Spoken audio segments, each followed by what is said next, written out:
I want to start talking about the hosts first. As more teams are going to qualify, I'll talk about them. But for now, I want to talk about the three hosts for the 2026 FIFA World Cup that's happening next year.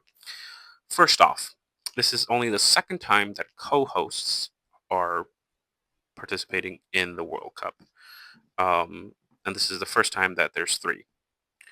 Um, Not sure. And as said before, this is an experiment. 48 teams. It's an experiment. Um,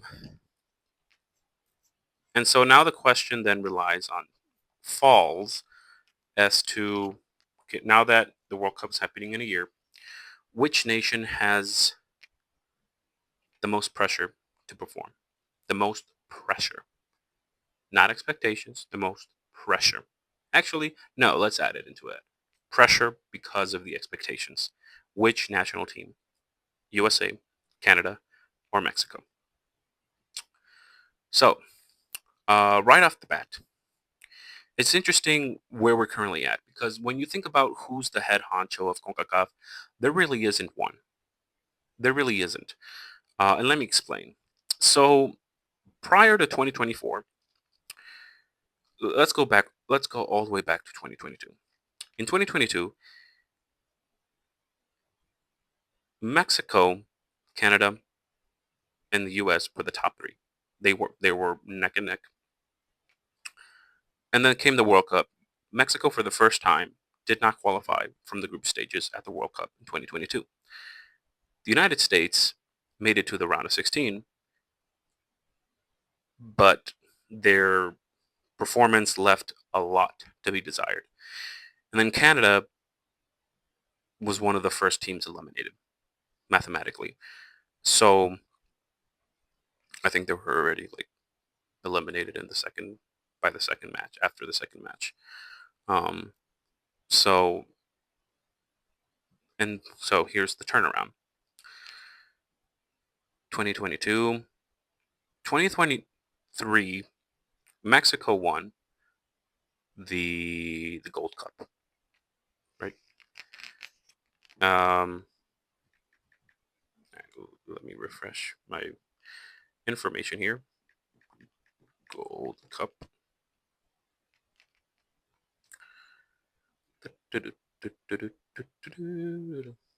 By the way, there's a Gold Cup this year, 2025. Mexico is going to be. We have Saudi Arabia as a invitee, most likely because they're hosting the 2034 World Cup. But it is what it is. So let me just go back. So the 2023 Mexico won their ninth title, and then in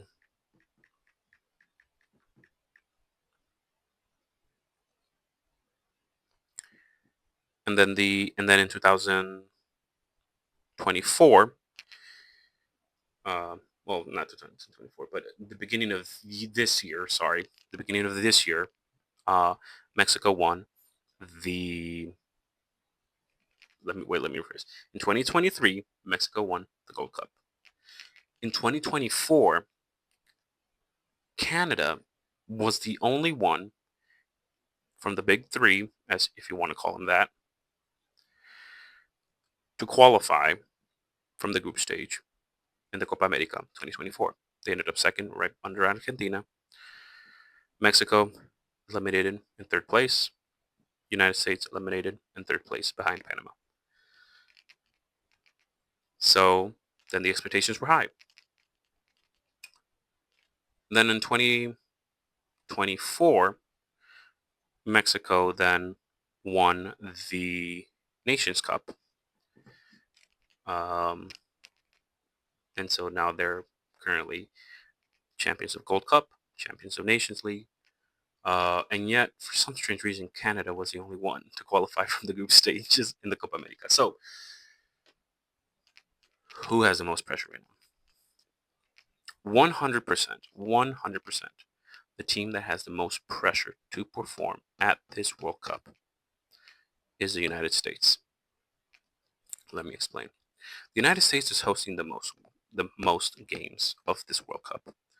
100%, even though Mexico and Canada are host, This definitely feels more like it's a FIFA World Cup hosted by the United States with Canada and Mexico um, taking some games, so United States doesn't have to host 48 different nations, um, and all of these games in one summer. So it gives some breathing space, I could say. But it's technically, in the eyes of many, this is definitely a United States World Cup being host, with Mexico and Canada being co-hosts. So that's one. Two, as of this recording, the United States, a lot of United States players have said no to showing up to the Gold Cup. Whether it's tired, because, I mean, yeah, let's be honest. Summer 2022, World Cup. Summer 2023, Gold Cup. Summer 2024, Copa America. And now summer of 2025, another Gold Cup. So I can understand that. I can understand wanting to just take a break, right? Especially with it being the year before the World Cup. On the other side, I also understand the people that are saying it's the year before the World Cup. What do you mean you're saying no? So I understand both sides. And to be honest, I don't see anything wrong with them saying yes or no. Eh, Wait, I don't see anything morally wrong. They're in their right. And then let's even go back before 2022, 2021 Gold Cup year. All right, Gold Cup year. So literally from 2021, 2022, 23, 24, that's 4 years of summers nonstop, all year round playing soccer, which is, I mean, if you're young, 100%. But let's be honest, over the years, soccer has also kind of been very like congested. So I understand them wanting to take this summer off so that they do not reach the World Cup gassed out. Because then 2026 World Cup summer, 2027 Gold Cup. Like that's the hard part of playing in CONCACAF, especially if you play for Mexico or United States.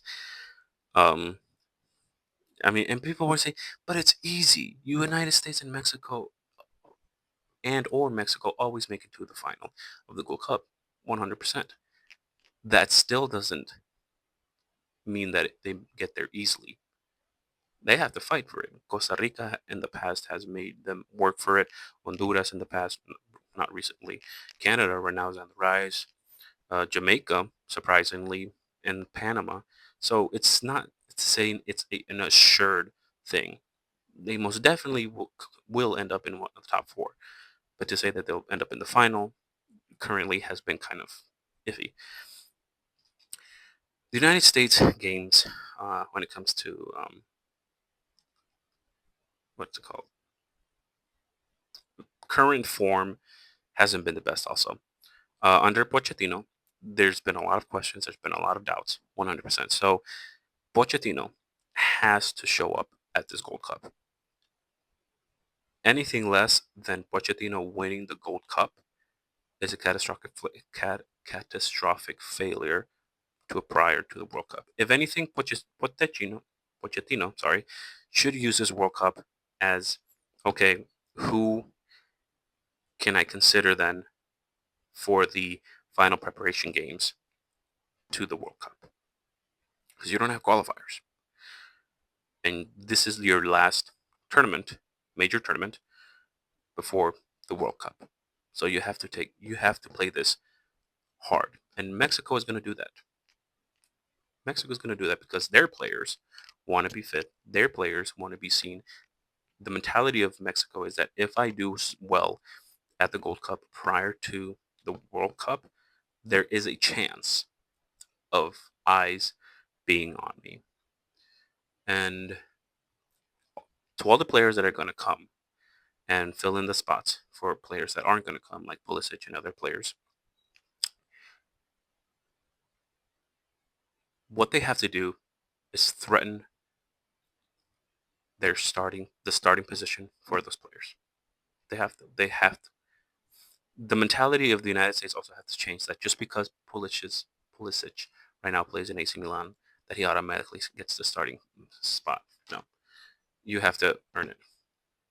You have to earn it. You don't. You don't earn starting in any national team just because you play in a big team. At least you shouldn't. I know there's a lot of clubs that they give you a start because you play in a because you play in a big club, and it shouldn't be like that. If you have the talent, 100%. This is the time for players to fight for that position.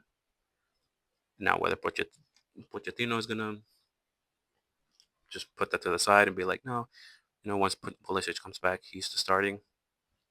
Fine. Let's see how it works for them. Um, so yeah, 100%. United States has the most pressure and the higher expectations from every from anybody. As like seen again, the mere host, their games haven't been quite the same.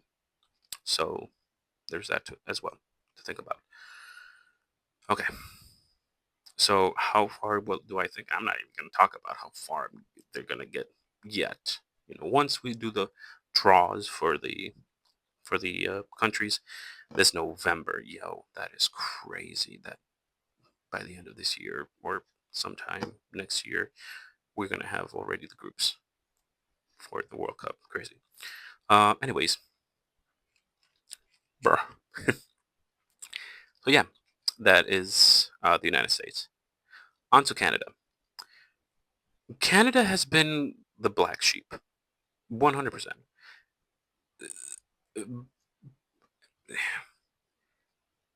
But at the same time, currently, you can tell that many of these players just don't have it in them. Maybe they'll use the deception and come full force at the World Cup. I don't know. But Canada's uh, current run, let me pull it up.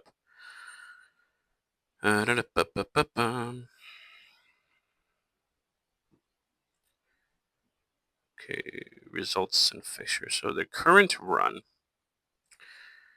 as of um, let's see,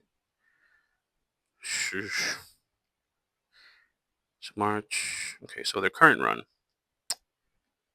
after the Copa America ended up in third place. Oh, sorry, ended up in fourth place. Sorry, against Uruguay. Um, they had a friendly against the United States in which they won. They had a friendly against Mexico in which they tied. They had a friendly against Panama in which they won. Quarterfinals match against Suriname, which they won. At the first game, and then the quarterfinals against Suriname, um, in which they won 3-0 with an aggregate of 4-0 against Suriname.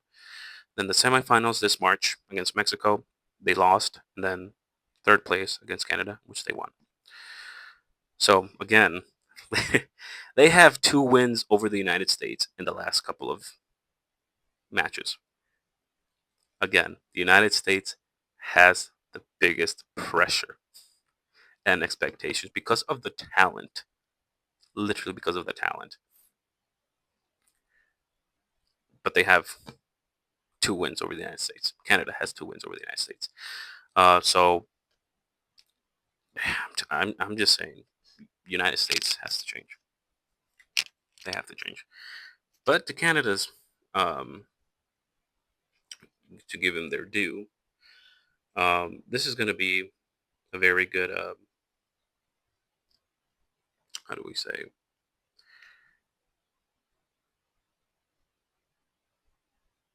Like putting the finishing touches, I guess, for this upcoming Gold Cup. Sorry, to prepare for the World Cup, because whether they like it or not, they're going to be there unless something crazy happens.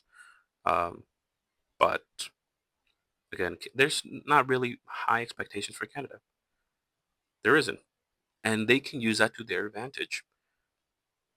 But at the same time, they could also be like, well, not a lot of people expect anything from us, so let's just go out there and play. Like it could literally go either way. So it's going to be up to the players, to the coaches, to see how they do. Their upcoming games against Ukraine versus Ivory Coast. It's going to be interesting to see how both of those games go. I believe United States, I didn't talk about that, will be playing. Let me just double check. Turkey and then Switzerland, and then Mexico is going to be playing Switzerland and then Turkey, so they kind of switched. So yeah, so Canada has been kind of doing their own thing. Again, not a lot of people expect anything from Canada, um, even over here in CONCACAF. So if they once again become like the black horse of the or the dark horse, please don't cancel me. Um, the dark horse of this tournament, they can use that to their advantage, especially with the United States. That's their some of their best players aren't coming, and a Mexico that's on the rise, but not there yet. And I'll get to them in a second. So Canada, again, uh, it's interesting because Canada's like that one, like you have the older brother, the middle brother, and then the younger brother. Canada definitely is the middle brother here. So again, they could use that to their advantage. Now, on to Mexico. Mexico is currently the champion of the Gold Cup, so they're going to be defending this upcoming Gold Cup, and they're also the champions of the Nations League. However, the last World Cup, um, they didn't fare too well. They ended up they ended up playing in third. They ended up in third, missing out for the first time in like 6 or 7 World Cups um, consecutively, in which they didn't qualify to the round of 16. Um, oh, also, I didn't mention about Canada's um, horrible performance at the last Gold Cup. So there is some higher expectations for Canada, which is don't do what you did last World Cup. That's essentially it. That's essentially it. Try to get more points, maybe qualify to the round of 32. So that's um, that's kind of their expectations.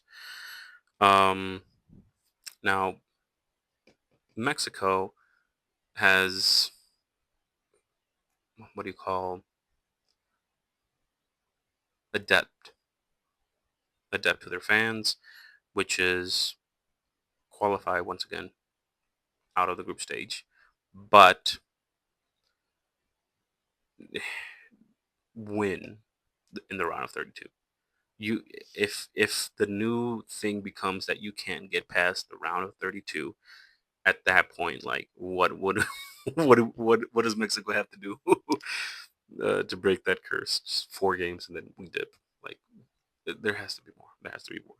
So as champions of CONCACAF, they kind of have to represent as well. But again, so in order of pressure because of expectations, United States is first, Mexico is second, and Canada is third. For all we know, Canada can top their group with 9 points, and the United States and Mexico could struggle and pass because of goal differentials. I don't know.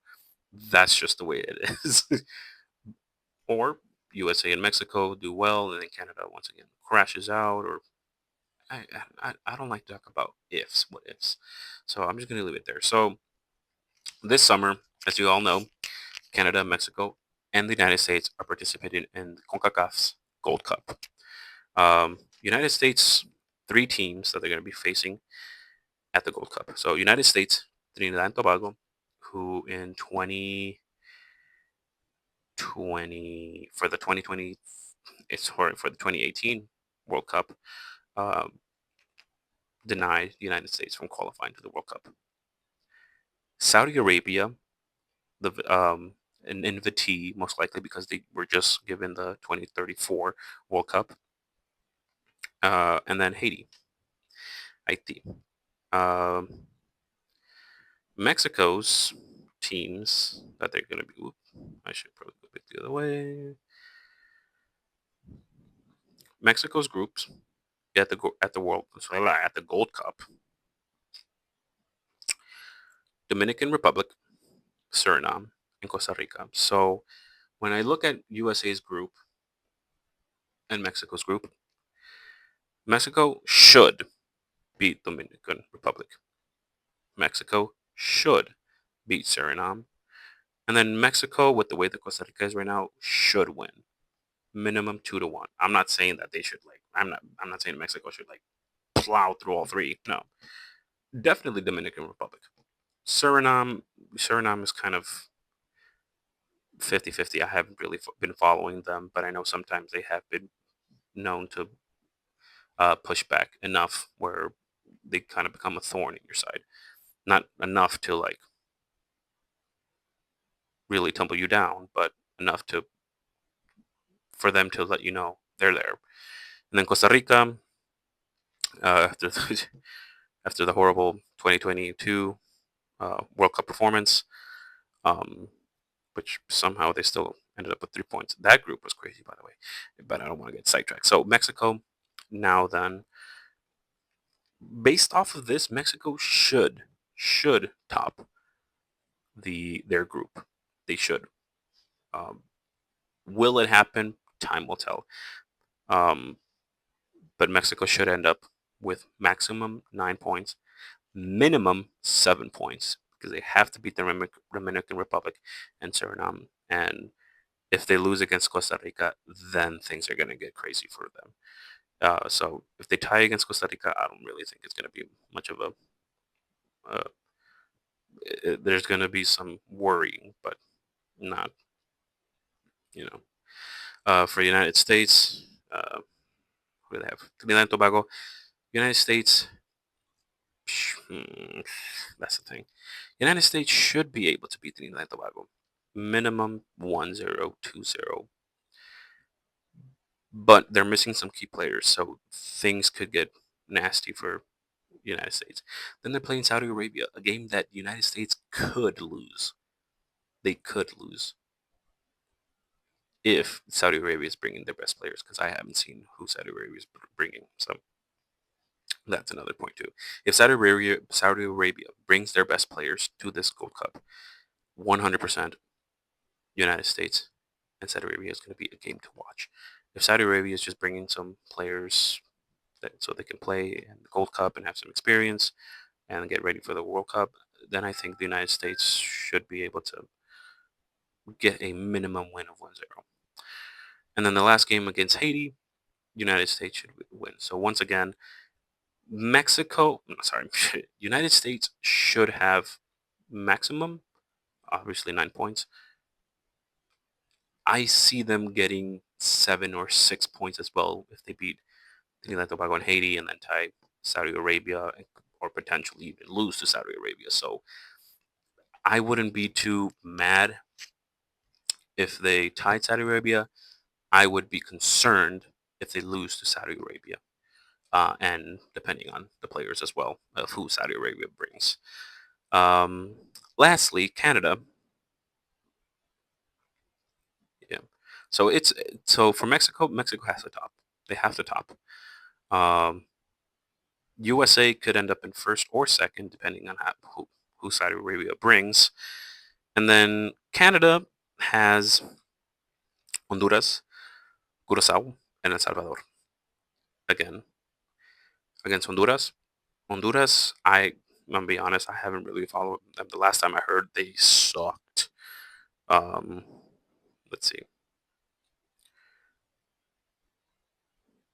Okay, they play Bermuda. They beat Bermuda. Oh, they're gonna be playing the right. I forgot. Honduras is gonna be playing the World Cup qualifiers, but it's gonna be interesting to see because they lost a friendly versus Guatemala and then they got destroyed. But actually, now it's very interesting because Honduras did beat Mexico. Now that I'm looking at this, Honduras did beat Mexico 2-0 at Honduras. So once again, it could be one of those. Honduras does nothing outside of their home, so Canada should be able to win. So to me, this could end up as a Canada win, most likely, but I could see a tie. Curacao, Canada again, once again, I think could win. And same with Salvador. See, and here's the thing: if it was Mexico and Canada, I'd be like, "Ooh, this is a good game, good game." I could very well see Canada tying Honduras, tying El Salvador, and beating Curacao, and then ended up with 5 points. So I could see Canada with minimum of 5 points and qualifying a second behind either Honduras or El Salvador if they have like a resurgence, or if Curacao just decides to be that one team. uh, and a maximum of 9 points, obviously, if they beat everybody 1-0 with the minimum. So yeah, that's kind of what we're seeing for the upcoming host: Canada, United States, and Mexico. They didn't have to qualify, or at least play any qualifiers. They were automatically qualified to the World Cup. Uh, I don't want to say the wrong date, so let me go back to this teams. They automatically qualified. Oh, okay, I have to go to a different page for that. Okay, qualified teams.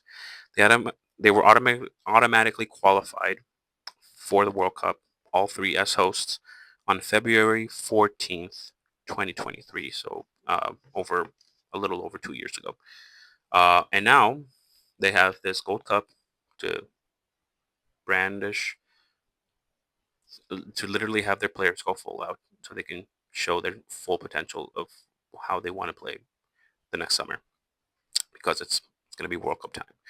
Obviously, they have more friendlies after the Gold Cup, and we'll look at those once the time comes. So, um, if you don't really know what to watch, if you don't want to watch the Club World Cup, watch the Gold Cup. It's national teams, and you can even watch some teams that like you've never even thought about until now. So, and I always like seeing uh, who was it? Guadeloupe, the French territory.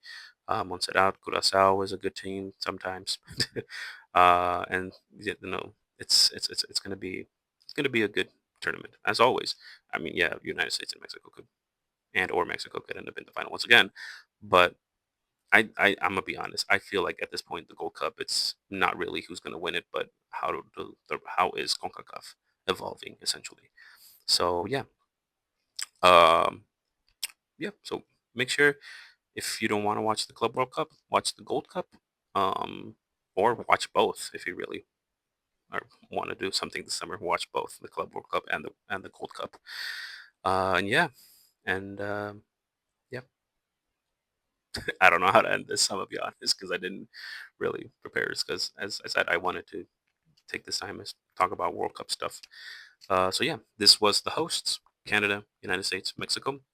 The next one, I'm going to be talking about teams that have already qualified.